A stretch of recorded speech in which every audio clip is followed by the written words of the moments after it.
I want you to think about your favorite game right now and to answer this question. How much does its story matter for your enjoyment? For me, the game's story doesn't matter at all. When I think about Smash, I'm drawn to the depths of its mechanics as a platform fighter, not the World of Light or subspace storylines. For Dead by Daylight, I'm drawn to looping killers and all the different builds you can play, not the backstory behind the entity and the fog.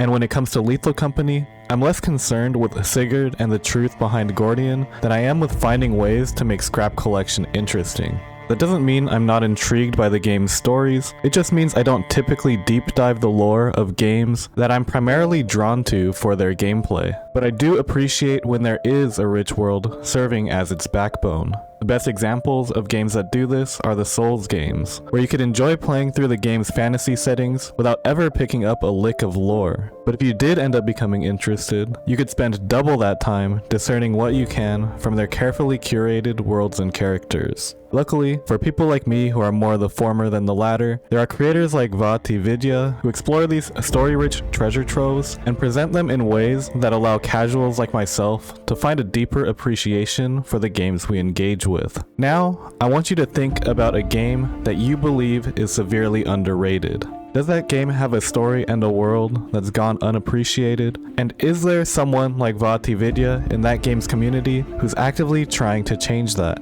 Unfortunately for most games, the work that goes into its world building will go unnoticed, let alone underappreciated. So I'm making this video to ensure that a game that I would like to see more of not only has a chance of catching the interest of the more lore-driven gamers of the world, but also so it gets its flowers for the work that was put in to making the game a reality in the first place. The game I'm talking about, of course, is Forsaken Frontiers. Forsaken Frontiers is a co-op horror extraction game that's known for its satisfying looting system, PSX-inspired aesthetics, and, most of all, its small dev team that pays close attention to community feedback and even closer attention to the details contributing to their game's immersive atmosphere. The game doesn't come with a tutorial, so it can be easy to miss the minutiae that makes up the player's experience. Some examples include the fact that your character starts breathing when an enemy is nearby, that your backpack jingles louder with the more loot you're carrying, and that an equipment item's position on your person depends on which slot you're carrying it in. So when a team that includes in-game details that they never expect their players to consciously perceive, starts dropping story beats, and even creates a lore channel in their Discord for people to talk about it, it's safe to assume that there's more than meets the eye when it comes to that team's in-game world. That said, it didn't take a lore channel for me to become interested in the story behind Forsaken Frontiers. In fact, it's the first thing I questioned when I loaded up the game.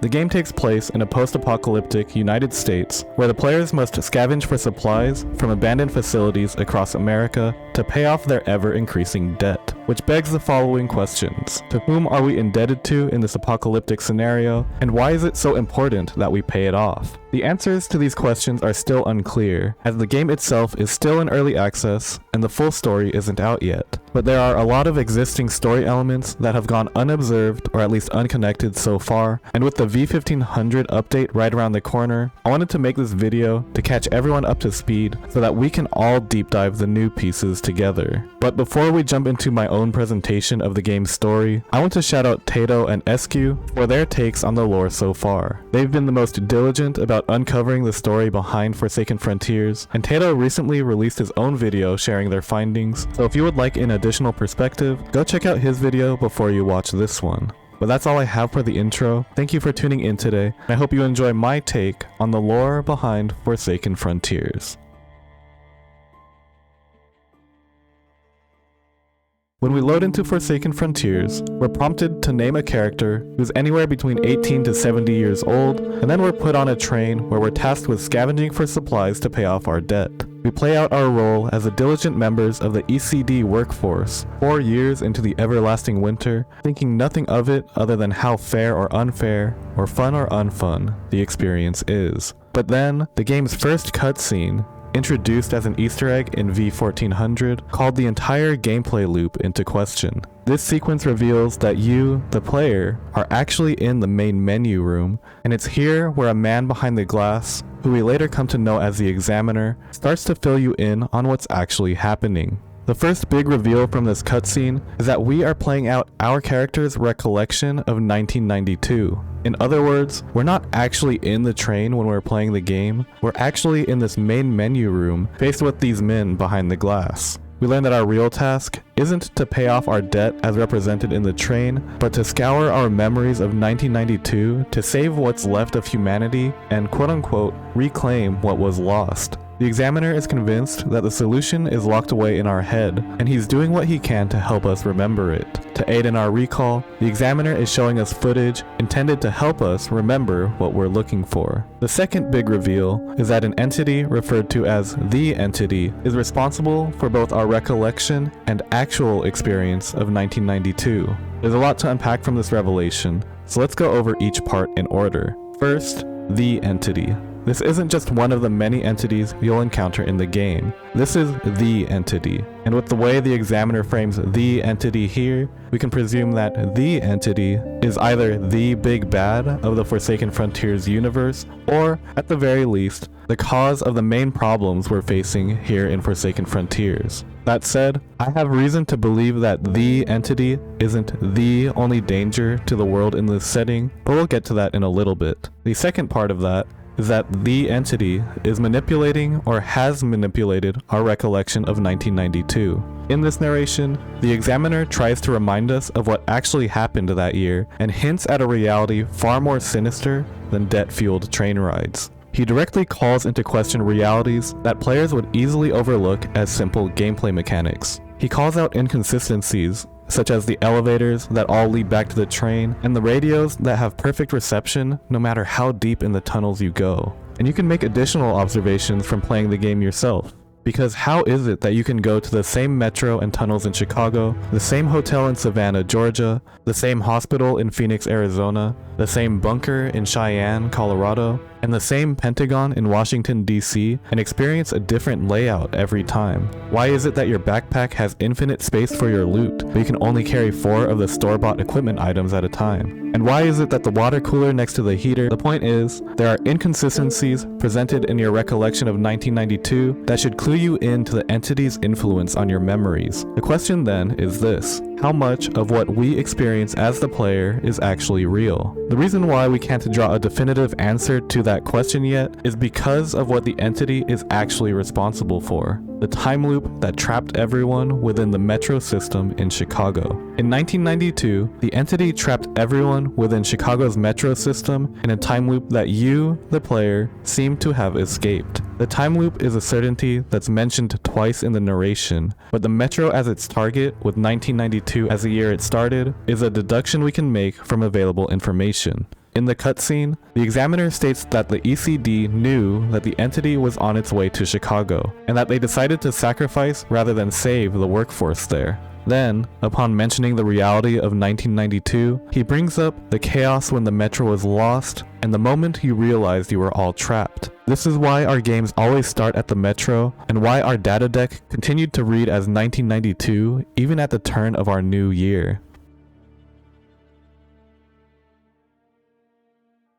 The introduction of time looping and memory altercation makes the story of Forsaken Frontiers a difficult one to follow. The question that follows then is, what can we confirm to actually be real? The real answer is not a whole lot. The only piece that we can fully confirm is that disaster struck on July 4th of 1988, or else the entire premise of Forsaken Frontiers as a lore vessel falls apart. Other than that, because time looping and memory altercation canonically exists, not a single other thing can be confirmed until we get more information regarding just how much has been altered. Not even the narration sequence with the examiner, which is where we're getting most of our foundational information, is safe from scrutiny, since your vision is distorting even on the main menu. Which means that anything you're experiencing here, including the information you're gleaning from the examiner, might not be as it seems. With these factors in mind, we'll continue our lore dive under the premise that, at the very least, the deck tapes we find in-game, the story beats that are shared on Discord and in the game's patch notes, and at least some of what the examiner tells us is accurate.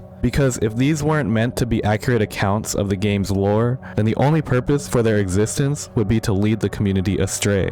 And I don't have any reason to believe that that was the devs' intention when releasing these story beats and setting up a lore channel for them. So let's go over the actual timeline of confirmed events with these new parameters in mind. July 4th of 1988 is when the Eternal Winter began, and within 24 hours, the US government was overtaken by the ECD. We know the calamity began on July 4th of 1988 because of a recording the lead dev dropped in the Discord server, and we know the timing of the government's collapse from the examiner's narration. In September of 1988, Thomas Walker was taken away by ECD ground forces, according to the warehouse recording. A log from December 16th of 1988 reveals that Thomas Walker was a test subject at Anchorage Lab 7.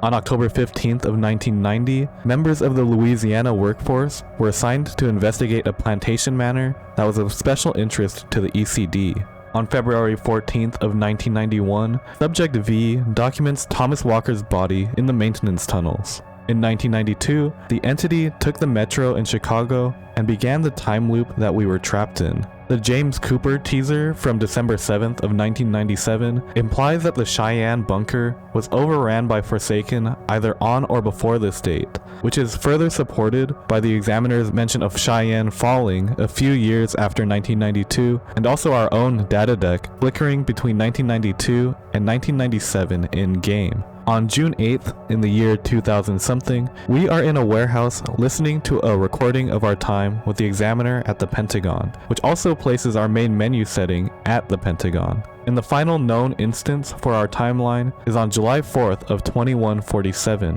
where Subject V is running in a jungle-esque area. If you want to review these cutscenes and documents for yourself, I have a recording of every cutscene at the end of this video, and I'll leave transcripts to everything in the description below. I recommend reviewing this material before proceeding because I'm going to introduce some theories that are based on it.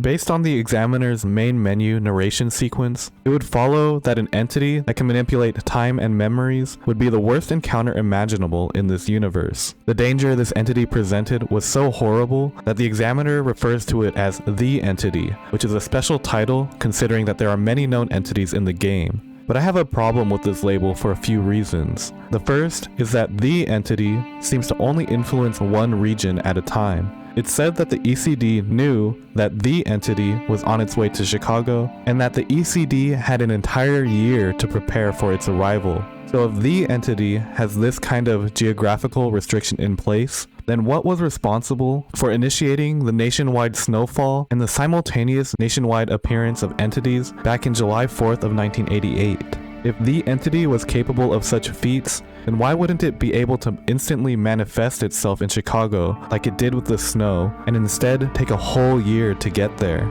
From this information, we can deduce that entities even more sinister than the entity exist, and that the examiner either isn't aware of them or is not disclosing their existence to us. When we look at the lore bytes spanning from the early 90s all the way to the year 2147, the first thought would be that we're seeing the point of view of different people. But I don't think that's the case. I think every POV we have seen so far has been from the workforce runner that we, the player, have been playing the game from, and that we are playing the role of the specific runner known as Subject V. The name Subject V is from the latest lore drop at the time of this recording, the one where we are looking upon Thomas Walker's body in the maintenance tunnels in 1991, and then seen running in a jungle-esque environment in 2147. We get the name Subject V from downloading the video file, where you see the name Subject V and the date July 4th, 2147. With this, we can at least assume that the footage in the jungle is from the perspective of Subject V, but that doesn't automatically mean that the POV of Thomas Walker in 1991 also belongs to her. So how can we connect the footage from 2147 to the person who recorded the footage in 1991? For that, I have two answers. The first is through the audible breath. In the first half of the cutscene, you can hear a woman's breath get more and more exasperated, and that breathing is the focus even when the footage cuts to black.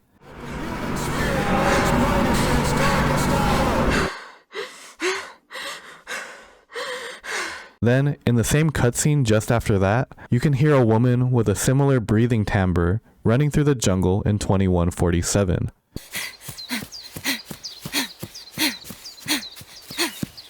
If these were not from the POV of the same person, then why would the first part be included in a file documented under Subject V? As for how Subject V could be alive in both 1991 and 2147, this is where the time loop comes into play. We know that the time loop started in 1992, but we don't know when we escaped that time loop. However, we can make a few deductions based on the premise that we're playing the role of Subject V and that each cutscene is presented from her point of view. The first comes from our connection to the Examiner. We can presume that we experience the initial main menu narration from the main character's perspective, and we've already learned that this takes place in a room in the Pentagon. We're then presented with a few different lore drops featuring the same voice that we heard in that narration, who is identified as the Examiner in the first Thomas Walker video from the following caption: Pentagon Interrogation Record, Examiner addresses maintenance level incident. Both the Examiner's title and the Pentagon placement are further supported in the warehouse cutscene, titled TWPT2 Warehouse, Washington, D.C., June 8th, 2XXX. The caption that came with it describes the scene, where we're listening to the memories of that Pentagon room inside the warehouse. The memories being the now familiar voice of the Examiner. The way the Examiner describes our experience with Thomas Walker here, and in the previous Pentagon interrogation record, implies that the same person is being addressed by the Examiner here as in the main menu. It also implies that we have somehow escaped the Pentagon room and ended up in a nearby warehouse in Washington, D.C. This cutscene also introduces a new piece that flips the entire Frozen Wasteland theme behind Forsaken Frontiers upside down. It introduces a time where the nationwide snowstorm has come to an end. In this cutscene, we're placed in a warehouse where vines are creeping in, birds are chirping, and the lighting implies the presence of sunlight. But that doesn't mean humanity's battle with the entities is over. In fact, the implication is much worse. In the main menu narration, the Examiner mentions a future where we could experience real sunlight and real warmth, and at the time, you would presume that he was referring to a time when the eternal winter would be over. But now we can deduce that the Examiner is saying this at a time when the snowstorm is already over, based on one specific context clue: the spores. In the warehouse tape, the Examiner mentions that we're likely unresponsive to him as a result of spore toxicity, which has never been mentioned until now. And if you pay close attention to the main menu for Forsaken Frontiers, you can actually see spores floating around that room. From this, we can deduce that the spore toxicity is a new thing that was introduced when the snowstorm was replaced with whatever foliage-driven anomaly is currently taking place, and that the main menu scenario takes place in a similar time to the warehouse footage. The next question is this: when does the warehouse footage from June 8th of 2000 something take place relative to July 4th of 2147? This one is a bit harder to place for a few reasons, but I'll at least go over the few things that might tie them together. The first is from the 1991 footage, where we are recalling memories of the Examiner, as well as the ECD president's address to the Chicago workforce before the entity took over. From this, we can deduce that, at the very least, the person reviewing the footage from February 14th of 1991 is the same person from the previous cutscenes and the main menu sequence. And with that, we can finally tie Subject V, who was previously only confirmed to hold the POV from the jungle footage in 2147, to the rest of the cutscenes, since the accompanying caption to this file reads the following: Walker's blood marked my pilgrimage. And since Subject V was present for both June 8th of 2000 something and for July 4th of 2147, well, there isn't actually much we can draw from that. From this point onward, my interpretations of the Forsaken Frontiers universe cannot be supported as well as my previous claims, since certain details are still unclear given the information we have so far. And I would like to take a moment to go over some of those for people to keep in mind while they not only put my own and their own theories under scrutiny, but also to take with them into the release of v1500. We've already established that the Examiner, despite being our main source for figuring out the truth, either doesn't know the whole truth himself or is withholding information from us. This can be deduced by the fact that he refers to the time loop entity as the entity, despite the fact that the entity cannot be responsible for the nationwide winter anomaly, nor the nationwide appearance of entities due to the restrictions it displayed on its trek to Chicago. But the examiner's existence itself calls for a few questions that are difficult to answer with our current knowledge. The first is determining how close in years is the footage from 2147 to the warehouse footage on June 8th of 2000 something. And how close is June 8th of 2000 something to the time when the examiner had subject V in the Pentagon room. We can deduce that the examiner was not subject to the same time loop as subject V, but that deduction brings a few problems. The first is this: how old is the examiner? Was he already around in 1988 when the whole apocalypse started? Or is he a second-generation apocalypse baby that somehow grew up to adulthood and landed on the required Pentagon resources that would give him access to both the information and the equipment necessary to play the role that he does? I'm inclined to go with the former, which then brings up this question. Assuming that the examiner has a normal human lifespan, how is it that subject V is alive both during a time when the examiner is still around and also alive in 2147? I don't know the answer to that question, and I don't think there's enough information yet to be able to come up with one. I do, however, have one theory as to when the June 8th of 2000 footage takes place, but I'll include that in the next section where I go over my other pet theories that are awaiting further lore development. Before I get there though, there's one glaring question I have left about the examiner, and it calls into question the entire process that we're supposed to be going through in Forsaken Frontiers. The biggest question I have related to the examiner is this: what footage is he showing us to help us recall our experience of 1992? In the main menu narration, the examiner implores us to watch the footage because there's something there, something you've seen before. But what exactly is he showing us? And how did he get that footage? Is it footage from what really happened from July 4th of 1988 and onward? Is he showing us our own footage, like the footage we took of Thomas Walker's body on February 14th of 1991? Or is he showing us footage from our experience with the time loop in 1992? The reason why I even ask that last question is because of how much the examiner seems to know about how the time loop works. He details the inconsistent realities that make up our endless train ride experience. But if he was never there himself, then how does he know this information? If the answer is that the ECD knew about the nature of the time loop, then how did the ECD get that information to begin with? And how did the examiner get his hands on it? How do you become aware of a time loop without someone first escaping it? And if the ECD knew how to escape the time loop, then why would they have to evacuate in the first place? At the very least, it's true that the ECD knows more than they've let on, but that doesn't answer the question as to what footage the examiner is showing us. If the examiner doesn't have existing footage of the time loop from the ECD or from the US government, then it's a possibility that he is showing us our own footage from the time loop. Because just as Subject V has been taking video record of events such as Thomas Walker's death, the warehouse footage, and her run in the jungle, it's possible that Subject V was also recording her time inside the time loop. This argument is best supported by the original trailer for Forsaken Frontiers, which presented itself as a game featuring found footage gameplay. The trailer showcases members of the workforce recording their time on a supply run in the Chicago Metro, but it doesn't reveal if this is footage from the real Metro or the one that we remember. But the important part remains clear. Workforce members were capable of recording their runs, though it's still unclear how the members were actually recording their footage. So if the examiner is showing us our own footage from our time in the time loop, it would make sense how he has an understanding of our version of 1992. But if he already has access to that footage, then what question is he looking for us to answer? What information could we glean that he could not? If it's the question as to how to escape the time loop, then wouldn't our footage also document the moment when we escaped? If it doesn't, then to what extent does the entity or related entities have as far as memory corruption goes? For better or for worse, those are lines of thinking that can make someone's head spin. So rather than sticking too hard to the points that don't hold under scrutiny, I want to end the video by presenting some more fun theories about Forsaken Frontiers. Because while the certainty of my claims should absolutely be questioned with the amount of information we have, the real fun with lore diving isn't on figuring out the truth, but on noticing things that we wouldn't have otherwise had we not done the dive in the first place. So let's get into part 6, the fun parts.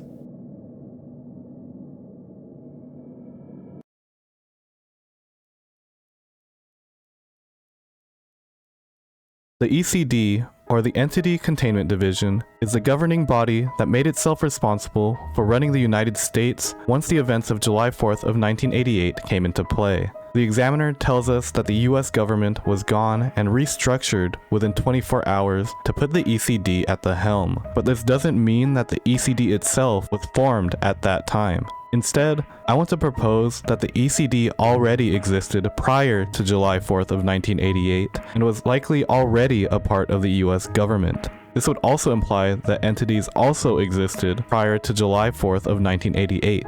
This is likely why the ECD could take control so fast. Because what is more likely? That an existing branch of the US government, one that specializes in the specific kind of DEFCON 1 level threat that the United States is faced with, is put in charge of the nation within 24 hours of facing it? Or that the US government or similar governing body created an entirely new and operational organization within 24 hours of unprecedented danger? I personally think it's the former. As for the nature of the ECD itself, I had inklings of some sort of religious themes going on with them because of their ranking system. The rank denominations seem more becoming of a cult rather than a government or military organization, and this was further supported not only by the introduction of a rank transcendence system, but also a lore piece that the lead dev dropped while I was writing this script. In that lore drop, she revealed a passage about an entity known as the Abandoned One, and the passage had religious symbolism throughout it. But this is all we have to go off of for now, so I will leave this train of thought here in case anyone wants to pursue that line of thinking further.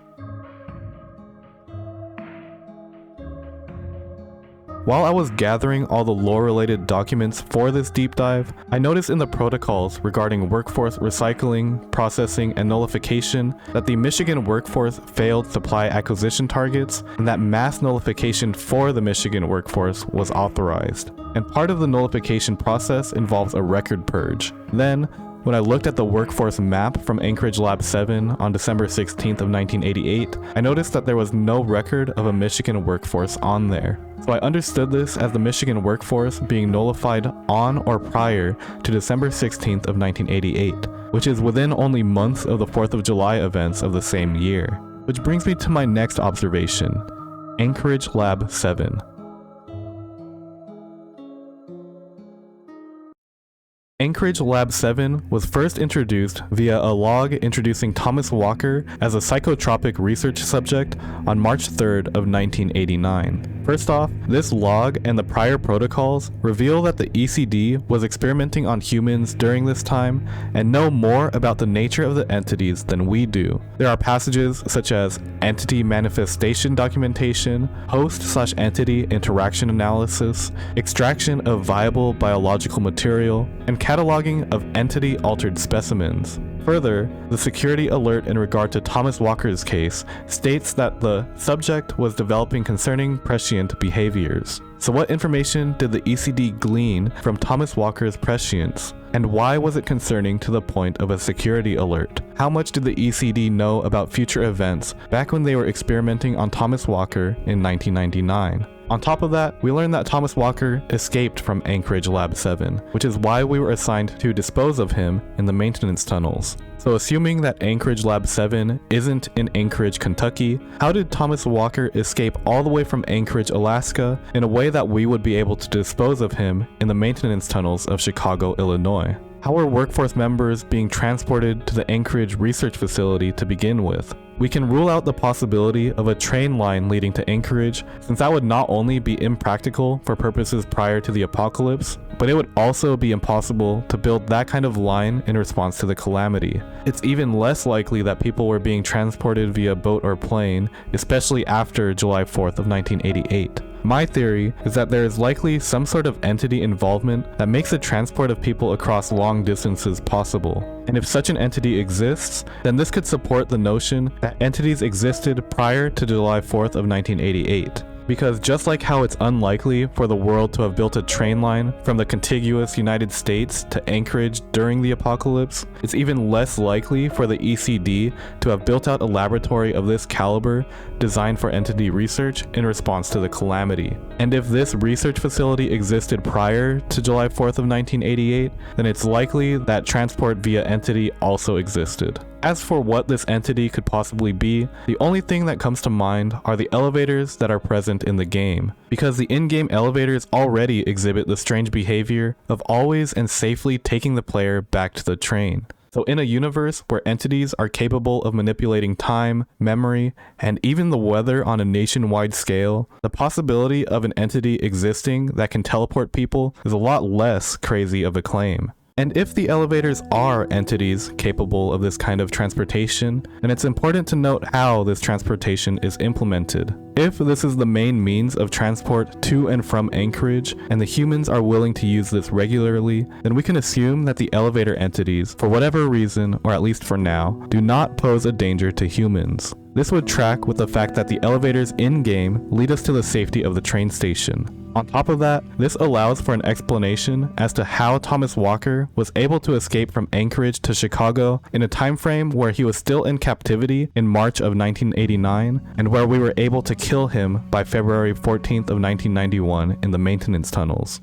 And if the elevators helped Thomas Walker escape from the lab, then we must ask this next question. Which access points do these elevators actually connect to? Maybe the elevator entities actually existed at the locations we go to in-game, in which case the elevators at the lab could have dropped Walker off at the maintenance tunnels. But if that were the case, then why couldn't the ECD use the elevators to then go after Walker themselves? Why did they have to send us to do it if they knew of Walker's location? In this case, maybe the elevators were siding with Walker, which is why they helped him escape but didn't help the ECD. The final piece of this unsupported puzzle is in how you're supposed to win a game of Forsaken Frontiers escape mode. At the goal of escape mode is to find the lone elevator and escape. The current theory about the escape mode ending, which ends with you opening a bunker door and setting off air raid sirens that are both characteristic of the game's bunker map, is that you, the player or Subject V, are the one that doomed Cheyenne to being overtaken by the Forsaken by opening this bunker door. This theory is best presented in Tato's video, and it all makes sense except for one glaring issue. How did we, the player, doom Cheyenne to fall in 1997 when we were still stuck in the entity's time loop at that time? Were we still stuck in the entity's time loop in 1997? The answer isn't clear here, especially since the year on our data deck fluctuates between 1992 and 1997 whenever we play on the bunker map. But why does a year do that in the first place? Was a time when we escaped from the time loop and met with the examiner not the only time we escaped from the time loop, unbeknownst to the examiner himself? Is that how we're still alive in 2147? Did we ever actually escape the time loop and meet with an examiner to begin with? Or are we really that far gone that the main menu distortions made us hallucinate all of it? Why are there two silhouettes behind the glass, but we only ever hear one voice? And again, why is the water cooler next to the... This is a quick one, but I mentioned before that I had a guess for the specific year that the warehouse cutscene takes place. At the very least, we can deduce that the cutscene takes place after the winter anomaly is over, since the examiner mentions spore toxicity in the tape, Subject V mentions the vines taking the tape recorder, and the presence of foliage and birds chirping in the cutscene. This is a Hail Mary of a guess, but I'm going with June 8th of 2047. The only reason I'm going with this is because of a picture released by the dev team of their roadmap, featuring a title that says 100 years later update. And now that there's a confirmed date that's over 100 years later from the start in 1988, and a 2000s date that's unconfirmed, I'm filling in the blanks with the information we have available and saying that the warehouse cutscene was on June 8th of 2047. You could say that a supporting evidence of this is that the foliage in the warehouse footage isn't anywhere near as developed as the jungle in the 2147 footage, but because of how these entities work, it's entirely possible that, just like how something caused an immediately impactful snowfall in 1988, another something is capable of creating an entire jungle environment at a moment's notice. I figured I should mention the Lost Metro since it's all abuzz in the Forsaken Frontiers community right now. The Lost Metro was a playable map in the original playtest for the game, and it has been removed and kept under wraps ever since. I haven't done my homework on this map, and I'm only throwing it in as a last addition, but I'm at least confident that I can contribute some useful insight for people who are interested in uncovering the truth around the Lost Metro. The Lost Metro is a version of the Metro map that is covered in vines and foliage, which, at the time, would make you wonder why a game that is primarily themed around an everlasting winter would have a location that's covered in greens. But now that a post-winter time has been revealed, well, for people who are interested in figuring the rest out, that's your hint. Even the examiner mentions when the Metro was lost. So when and where is it then that you go and find it?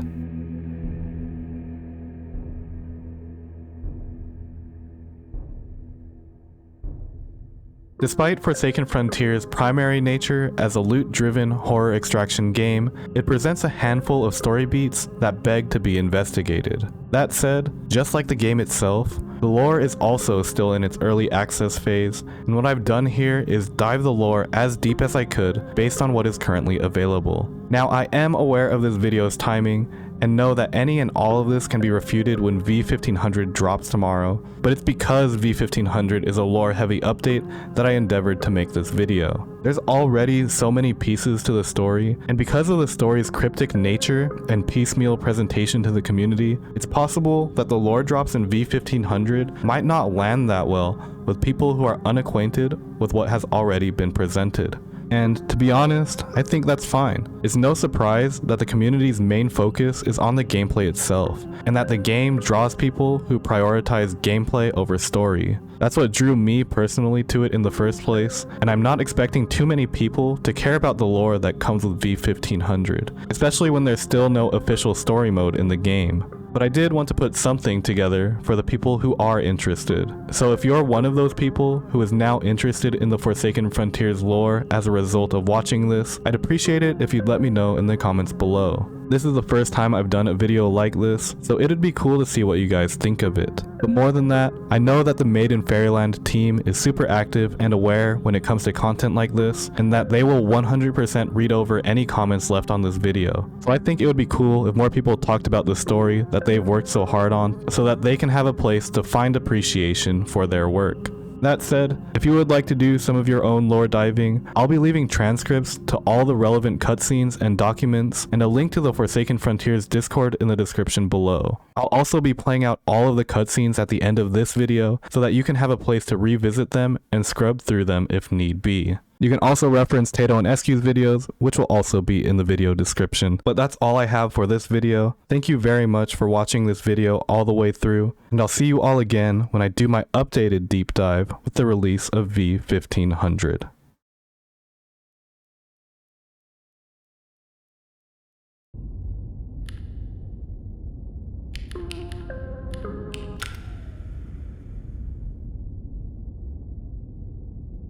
Your mind is still clouded by the entity's influence. Focus on the screens. Let the images guide you back.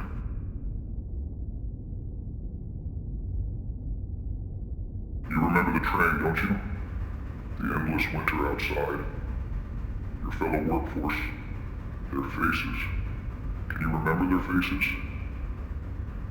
No, I thought not.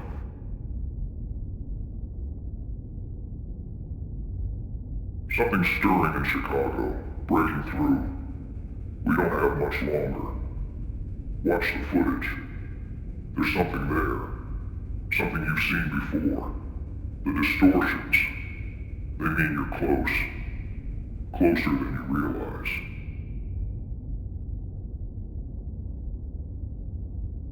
Don't fight it. Let it come. Let it all come back.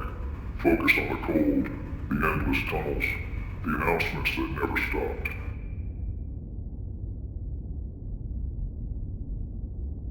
The supply runs. Always another supply run. How many times did you make that same journey? Those emergency lights in the tunnels. Always working. Never needed maintenance. Convenient, wasn't it?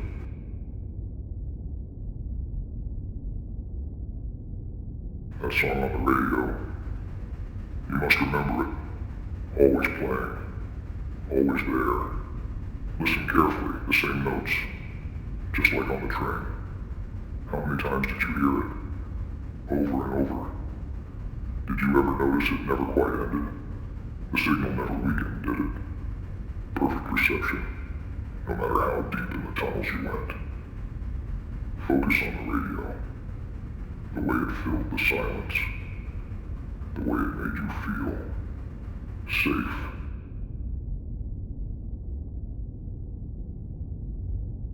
Think about the others. When they went missing, they always turned up, didn't they? Always just another close call. Your team. How many times should they have died? But somehow, they always made it back. Those narrow escapes. So many of them. Too many. Didn't that ever seem strange to you? You remember them all surviving. But do you remember how? The details seem to slip away, don't they?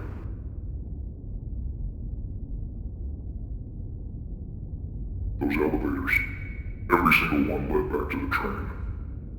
Did that never strike you as odd? Think about the station layouts. All those tunnels, all those paths. But never a way up, never a way out. Strange design for a metro, wasn't it? A network of tunnels with no surface access, no exits, just endless corridors leading nowhere. Every elevator ride, the same destination, the same train, over and over. How did nobody question that? The workforce spent years down there. But did anyone ever see a map? Ever know where they really were?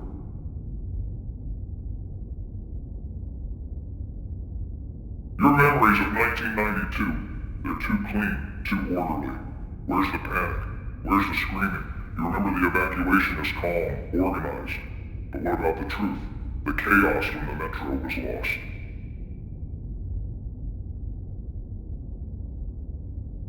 Those peaceful memories of the metro, they're not real. Where's the terror? The moment you realized you were all trapped. You remember protocol and procedure. But what about the truth? The day the ECD failed to protect you. All of you.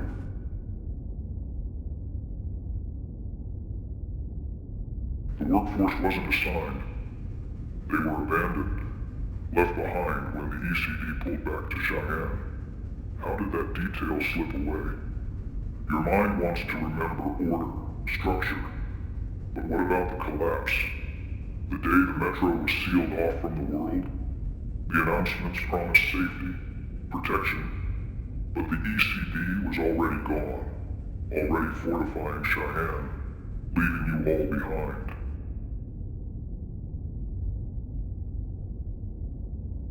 Let's go back to the summer of 1988, watching those weather reports. Snow in July, temperature dropping beyond explanation. How could you forget that feeling? The weatherman's voice shaking as he tried to explain it. The confusion in his eyes. The fear when he realized something was very wrong. Then the EAS tone. That horrible sound cutting through every channel. Warnings about entities. Things emerging from the blizzards.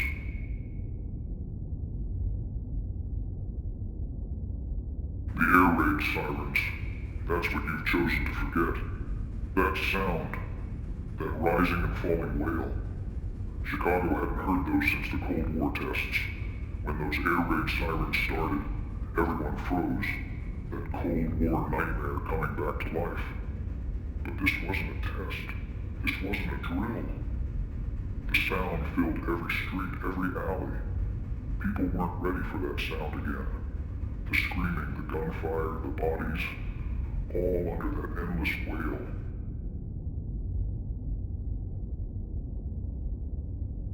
24 hours, that's all it took. The entire U.S. government. Gone. Restructured. The birth of the ECD, the death of everything else. The roads were chaos.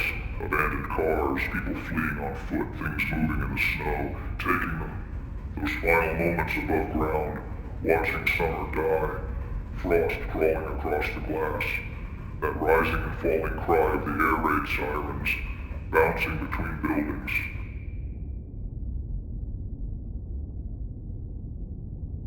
The emergency broadcast. This is not a test. Proceed to nearest metro station. But we all knew this was something worse than war. That last look at the sky before you descended into the metro, watching white consume everything.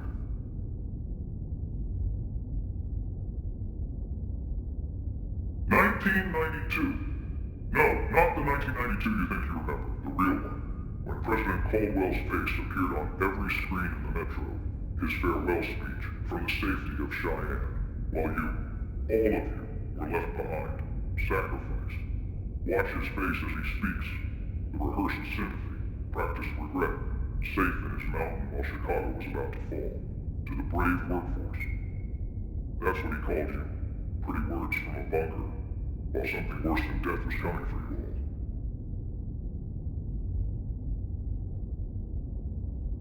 The entity was approaching. They knew what it was, what it would do. But they sealed those bunker doors anyway, left you to your fate. His last words to you all. Do you remember them now? We failed to protect you. The only honest thing he ever said.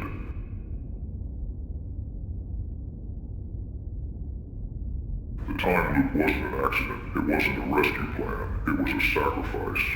Your sacrifice. All of you. Funny thing about karma, though. Cheyenne's walls didn't protect them for long. Their cowardice bought them, what, a few more years? You were trapped in the entity's loop, yes. But Caldwell, the last of the ECD, they met something much worse in those Colorado mountains.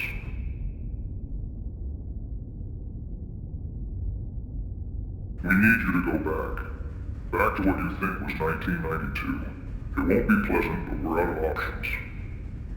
These restraints, this isn't what we wanted. But what's coming is far worse than any discomfort you're feeling now. Focus on the screens. Let them pull you in. Back to the train. Back to the workforce.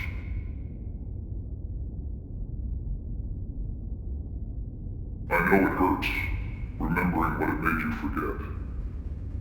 But if we don't do this now, there won't be anything left to remember.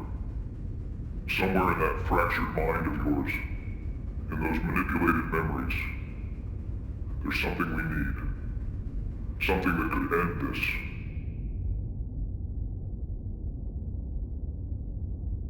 Maybe when this is over, you'll feel it again.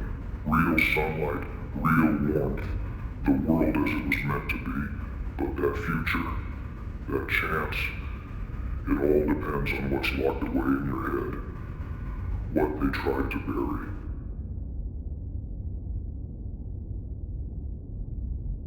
The ECD promised to protect us, to save us all. They failed. Now it's your turn. Go back into the memories. Back to 1992. Help us reclaim what was lost. Now, look into the monitors. Let them pull you in. Back to the everlasting winter. Back to the endless train ride.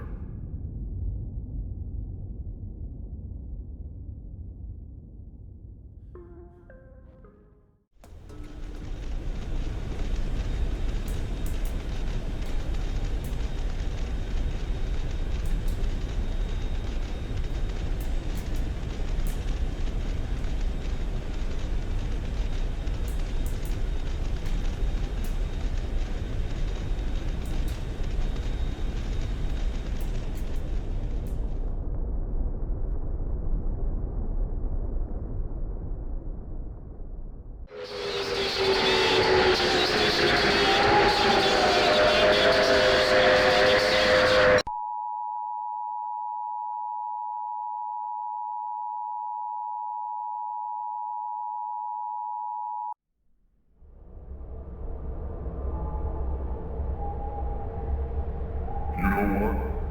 Fine, let's circle back to the path road again. We always end up here anyway, don't we? Because something about that holds us to do what we know. You killed the pack rat only to find out it was Thomas Walker wearing his ID badge. Your friend, the one lab 7 experiment. Every single day, every single interview, not one word from you. I've sat in this room for months, asking questions, showing evidence, and nothing but silence. This will be my final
That encounter in the maintenance tunnels. That was the moment everything changed for you, wasn't it? The pack rat. Its scream. What you discovered about the ECD's true nature. Our records show you were a model worker before that day. Followed every protocol. Believed in the cause. But after what you saw in those tunnels, after what you had to do, tell me about how it felt. Realizing what the ECD was capable of doing to their own people.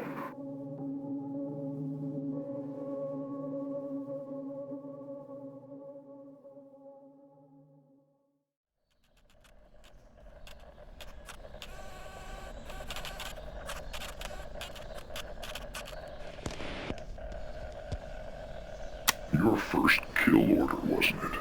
Command had never asked that of you before, just sent you to eliminate what they called a pack rat in the maintenance tunnels.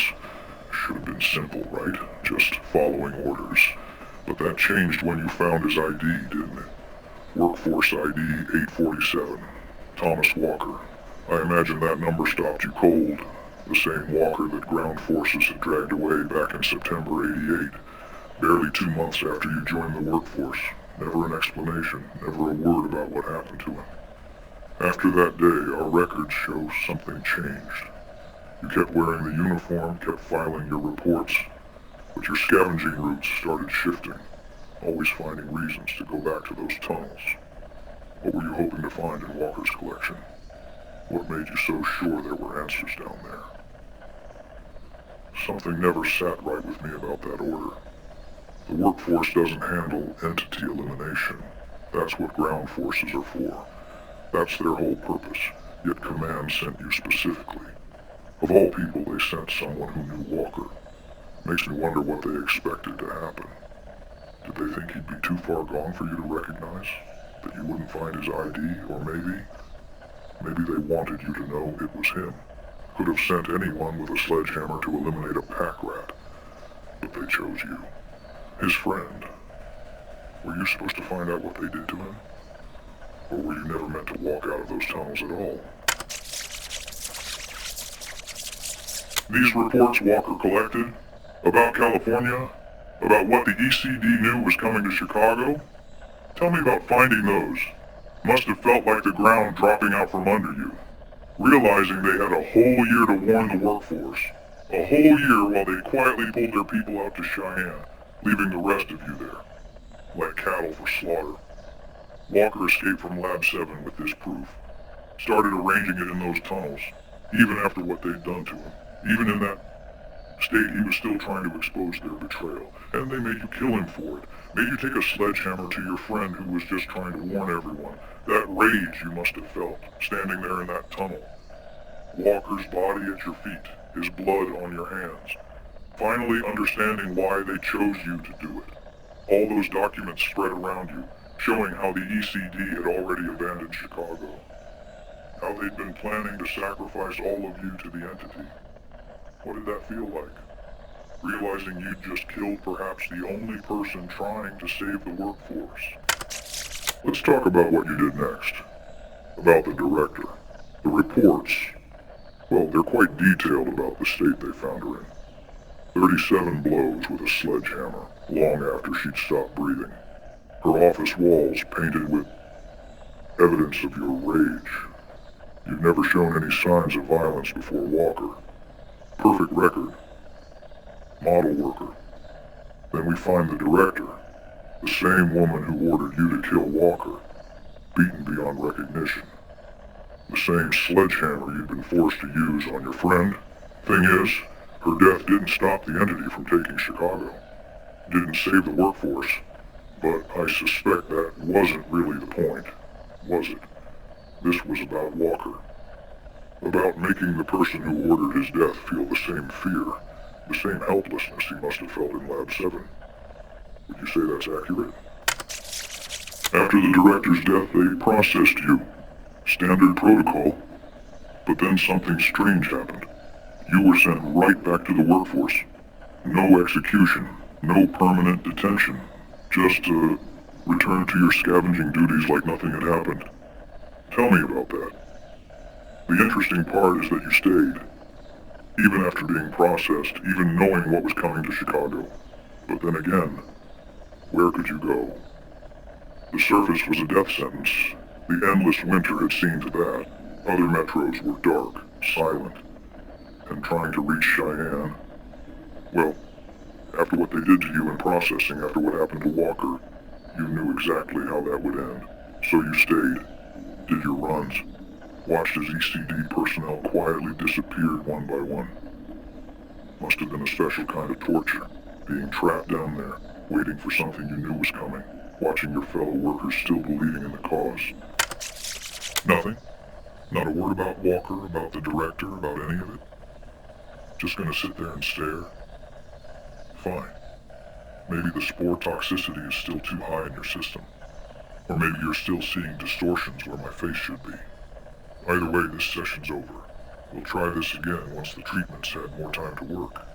Maybe then you'll feel more cooperative about what else was in those Lab 7 documents.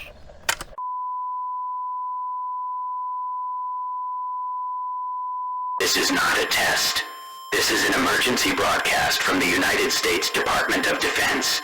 A Category Red, national emergency has been declared. Unidentified hostile entities are emerging in population centers across the continental United States. Do not approach or attempt to communicate with these entities. All contact is considered lethal. Concurrent with entity emergence, an unprecedented thermal anomaly is causing catastrophic temperature drops nationwide. Current projections indicate fatal sub-zero conditions will affect all regions within hours.